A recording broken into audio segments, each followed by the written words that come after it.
दूसरे दिन सुबह सूरज अभी पूरी तरह से निकला भी नहीं था कि रामनाथ अपने खेत जाता है तो वहां पहले से ही जमींदार खड़ा होता है। उसके साथ उसके 2 दरबान और गांव के कुछ लोग भी थे। जमींदार रामनाथ से बोलता है, रामनाथ, अब तुम्हारा इस जमीन पर कोई अधिकार नहीं। समय पूरा हो चुका है और तुमने पैसे नहीं लौटाए। तुम यहाँ काम नहीं कर सकते, निकलो यहाँ से। ये जमीन अब मेरी है। ऐसा मत कीजिए जमींदार जी, ये जमीन ही मेरी रोजी रोटी है। अगर मेरे पास यह जमीन नहीं रही तो मैं तो भूखा मर जाऊंगा, मेरा परिवार भी भूख से मर जाएगा। दया कीजिए, मैं आपके पैसे जल्द से जल्द लौटा दूंगा। मुझे कुछ दिनों की मोहलत दीजिए, बस 1 महीना और दे दीजिए। बस, अब बहुत हो चुका। तुम्हें कोई मोहलत नहीं मिलेगी। मैं तुम्हें पहले ही कहा था और 1 हफ्ते का टाइम भी दिया था। अब से तुम्हारा इस जमीन पर कोई अधिकार नहीं है। ये जमीन अब मेरी हक है। अगर फिर इस जमीन पर दिखाई दिए तो मैं अपने आदमी से कहकर तुम्हारी टांगें तोड़ दूंगा और तुम्हें गांव से निकलवा दूंगा। जमींदार ने उसे बेरहमी से भगा दिया और उसके दरबानों ने रामनाथ को खेत से बाहर निकाल दिया। रामनाथ निराश होकर अपने घर लौट जाता है। उसके मन में गहरा दुख था। उसने अपनी जान से प्यारी जमीन खो दी थी। उसी दिन बहुत तेज बारिश होने लगती है। आसमान में काले बादल छा गए थे और बिजली कड़क रही थी।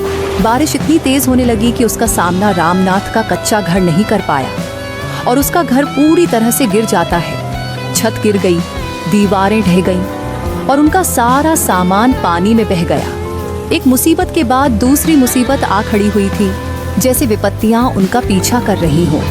भगवान, ये कैसी परीक्षा है? हमारे ऊपर तो एक नई मुसीबत आती ही जा रही है। पहले जमीन हाथ से गई और अब हमारे सिर पर छत भी नहीं रही। अब हम कहाँ जाएंगे, कहाँ रहेंगे? ये बारिश तो रुकने का नाम ही नहीं ले रही और ठंड भी बढ़ रही है। फिर रामनाथ और निर्मला धर्मपाल के घर जाते हैं उससे मदद मांगने के लिए। उनको उम्मीद थी कि अब तो धर्मपाल अपनी दोस्ती निभाएगा। वे भीगते हुए उसके दरवाजे पर पहुंचे। रामनाथ ने दरवाजा खटखटाया, तभी धर्मपाल बाहर आया गया। अरे धर्मपाल, बारिश की वजह से मेरा पूरा घर ही बह गया है। अब मेरे पास रहने के लिए कोई और जगह नहीं है। हम बेघर हो गए हैं। क्या तुम कुछ दिनों के लिए मुझे और निर्मला को अपने घर में रहने की जगह दे सकते हो, जब तक हम कोई नया ठिकाना नहीं ढूंढ लेते?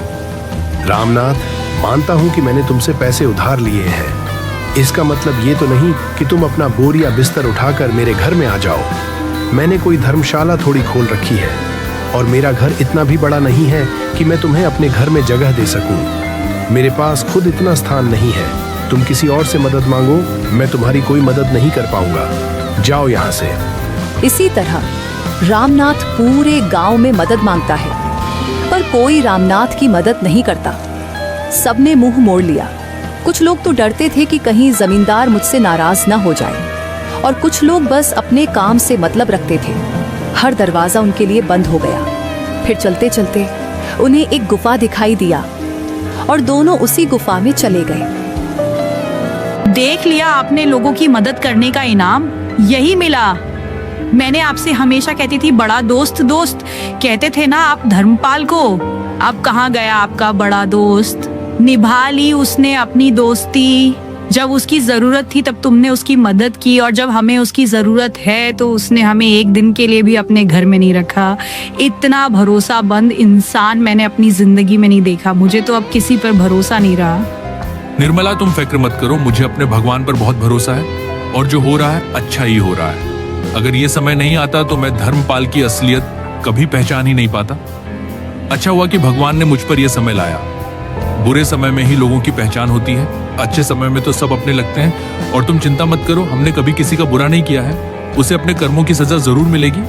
बस तुम भगवान पर भरोसा रखो। निर्मला, वह सब छोड़ो, अब हमें ये रात तो इसी गुफा में गुजारनी पड़ेगी और मुझे तो भूख भी लगी है। क्या तुम कुछ सामान घर से उठा लाई हो जिसे पकाकर हम खा सकें? हाँ, मैं थोड़े से चावल और कुछ दाल साथ में लाई हूँ। जब घर गिर रहा था तो मैंने जल्दी से उठा लिए थे। हम उन्हें पकाकर खा सकते हैं। रामनाथ और निर्मला मिलकर थोड़े से चावल पकाते हैं। तभी अचानक गुफा के बाहर एक बूढ़ी महिला खड़ी होती है। बूढ़ी महिला ने रामनाथ और निर्मला को देखकर कहा, तुम दोनों इस गुफा में क्या कर रहे हो? इतनी रात में और ऐसी बारिश में यहाँ क्यों हो? माता जी, बारिश में हमारा घर बह गया हमारे पास रहने के लिए कोई घर नहीं है। हमने पूरे गांव में बहुत जगह बहुत लोगों से मदद मांगी, पर किसी ने हमारी मदद नहीं की। हर दरवाजा बंद मिला। इसी वजह से हमें इस गुफा में रहना पड़ रहा है। कोई बात नहीं बेटा, ये बुरा समय भी टल जाएगा। ईश्वर कभी किसी भले इंसान का बुरा नहीं करते। अब मैं चलती हूँ। अरे माताजी, आप कहाँ जा रहे हो? इतनी बारिश में आप कहाँ जाओगे? ये गुफा थोड़ी सुरक्षित है। एक काम कीजिए, बारिश रुकने तक यहीं हमारे साथ गुफा में ठहर जाइए। जैसे ही बारिश रुकेगी आप चले जाइएगा। और हमने थोड़े से चावल और दाल पकाए हैं, आपको भी भूख लगी होगी, आप भी हमारे साथ बैठकर थोड़ा खा लीजिए। ये हमारा सौभाग्य होगा। रामनाथ ने बिना सोचे समझे बूढ़ी महिला को अंदर बुलाया और खाना खिलाया। बेटा, मैं अब चलती हूँ और खाने के लिए तुम्हारा शुक्रिया। तुम बहुत भले इंसान हो। बेटा, मेरा एक छोटा सा काम है। मैं पास के गांव में जा रही हूँ और मेरे पास थोड़ा सा सामान है। उसका थोड़ा वजन ज्यादा हो गया है और बारिश में चलना मुश्किल हो रहा है। तो मैं चाहती हूँ कि वह सामान तुम अपने पास रख लो। मैं वापस लौटते समय शायद कल शाम तक ले जाऊंगी। मैं कल शाम तक लौटूंगी, तो बस कल शाम तक मेरी अमानत का ख्याल रख लेना। ठीक है माँ, आप बेफिक्र होकर जाइए। आपका कीमती सामान मेरे पास सुरक्षित रहेगा। आप आराम से जाइए और कल आते समय अपनी कीमती सामान ले लीजिएगा। तभी बूढ़ी माँ वहां से चली जाती हैं और फिर रामनाथ और उसकी पत्नी वहीं गुफा में रात गुजारते हैं।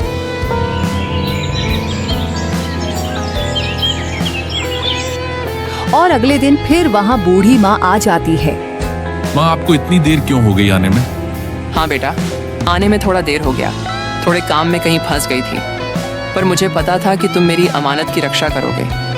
अरे बेटा, तुम पर इतनी सारी मुसीबतें आईं, तुमने इतना दुख झेला। मैंने तो तुमसे कहा था कि इन पोटलियों में बहुत कीमती सामान है, फिर भी एक बार भी तुमने पोटलियों को खोलकर नहीं देखा। क्या तुम्हें कभी लालच नहीं आया?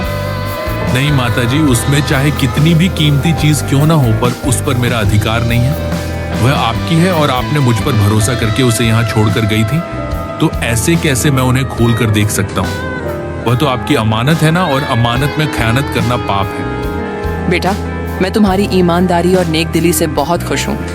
तुम्हारी जगह कोई और होता तो वह जरूर इन पोटलियों को खोल देता और शायद उन्हें लेकर कहीं भाग भी जाता या उनका उपयोग अपने बुरे समय के लिए कर लेता, पर तुमने ऐसा कुछ भी नहीं किया। तुम्हारे साथ इतना सब कुछ बुरा होने के बावजूद भी तुम्हारा मन नहीं बिगड़ा। तुम्हारी नीयत साफ रही। तुम सच्चे इंसान हो। मैं चाहती हूँ कि ये पोटलियाँ अब तुम रख लो। नहीं माताजी, मैं ये पोटलियां नहीं रख सकता। मुझे ईश्वर पर पूरा भरोसा है, आज न कल मेरा बुरा समय टल ही जाएगा। मैं अपनी मेहनत से सब कुछ फिर से पालूंगा। ये आपकी पोटलियां हैं और आप इन्हें अपने साथ ले जाइए। आपको जरूरत के समय इनकी जरूरत पड़ेगी। नहीं बेटा, मुझे इन पोटलियों की अब कोई आवश्यकता नहीं है और इन पोटलियों की आवश्यकता मुझसे ज्यादा तुम्हें है। बस तुम ऐसा समझो कि ये ईश्वर ने ही मुझे यहाँ भेजा है और ये तुम्हारे कर्मों का फल है, तुम्हारी ईमानदारी का इनाम है। तुमने हमेशा दूसरों की मदद की, अब ईश्वर तुम्हें फल दे रहा है। यही समझकर तुम ये पोटलियाँ रख लो। ये तुम्हारे लिए ईश्वर की देन है, इसे मना मत करो। इतना कहने के बाद रामनाथ बूढ़ी महिला की बात मान जाता है और पोटलियाँ रख लेता है। बूढ़ी महिला उसे आशीर्वाद देती है और फिर चली जाती है। थोड़ी देर बाद रामनाथ उन पोटलियों को खोलकर देखता है तो उन पोटलियों में सोने चांदी के सिक्के और बहुत सारा धन होता है। वो इतना सारा होता है कि उसमें रामनाथ की पूरी जिंदगी आराम से गुजर जाए। रामनाथ और निर्मला यह देखकर बहुत ज्यादा खुश हो जाते हैं। देखा निर्मला, मैंने कहता था कि ईश्वर एक दिन हमारी सहायता जरूर करेंगे, एक दिन हमारे भी अच्छे दिन आएंगे। ईश्वर ने कभी हमें अकेला नहीं छोड़ा। ये देखो निर्मला, इसमें कितना सारा धन है। इतना सारा धन तो हमारे पूरे गांव में किसी के पास नहीं। इसमें तो हमारी पूरी जिंदगी बड़ी आराम से गुजर जाएगी और हम दूसरों की भी मदद कर सकेंगे। फिर रामनाथ गांव में अपना घर बनवा देता है, जो गांव में सबसे बड़ा और पक्का मकान होता है। उसने अपने नए घर में सभी सुविधा रखा। उसने गांव के लिए एक कुआं भी खुदवाया ताकि सभी को शुद्ध पानी मिल सके। गांव के बहुत सारे लोग रामनाथ का यह घर देखकर जलने लगते हैं। उन्हें विश्वास नहीं हो रहा था कि गरीब किसान इतना अमीर कैसे हो गया। अजी, देखते हैं रामनाथ ने कितना बड़ा घर बनाया है। इतना बड़ा घर तो हमारे पूरे गांव में किसी के पास नहीं है। आखिर इसके पास इतना धन आया कहाँ से? आप जरा जाकर पूछिए तो, कहीं उसने कोई चोरी तो नहीं की। तुम पागल हो गई हो क्या? मैं जाकर उससे पूछूं? मेरी शामत आई है जो उससे जाकर पूछ लूं। हमने उस दिन उसकी मदद नहीं की थी जब उसे हमारी सबसे ज्यादा जरूरत थी। अब किस मुंह से उसके पास जाकर उससे बात करूंगा? और तो और उसके पैसे भी देने बाकी हैं। मैं उसके पास नहीं जा सकता। हमने थोड़े से पैसे के लालच में आकर उसके साथ बहुत बुरा किया है। आप बिल्कुल सही कह रहे हैं। हमें ऐसा नहीं करना चाहिए था। हमने बहुत बड़ी गलती की। एक दिन बहुत ज्यादा और तेजी से बारिश होती है। आसमान में काले बादल छा गए थे। बारिश इतनी तेज होती है कि गांव में बाढ़ आ जाती है और उस बाढ़ में गांव के बहुत सारे लोगों के कच्चे घर बह जाते हैं। यहाँ तक कि जमींदार महाबली का भी पक्का घर इस बाढ़ का सामना नहीं कर पाता और ढह जाता है, और धर्मपाल का भी घर बह जाता है। वे सारे लोग रास्ते पर आ जाते हैं। उनके पास कोई ठिकाना नहीं बचता। उनके पास खाने के लिए भी कुछ नहीं था।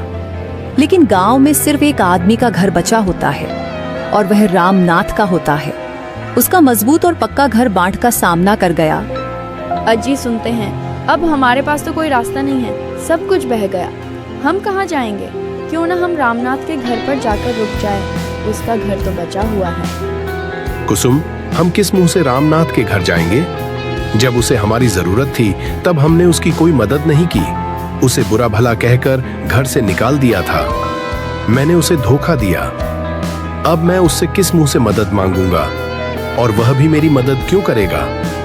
हमने उसके साथ बहुत बुरा किया है। हमने उसे बहुत सताया है। तुम बिल्कुल सही कह रहे हो धर्मपाल। हम किस मुंह से रामनाथ के पास जाकर मदद मांगेंगे? हमने उसके साथ ठीक नहीं किया। यह हमारे ही कर्मों की सजा है जो आज हमें मिल रही है। ये सब हमारी गलती का परिणाम है। तभी वहां पर रामनाथ आता है। वह गांव वालों की हालत देखकर बहुत दुखी होता है। रामनाथ उनके पास आता है।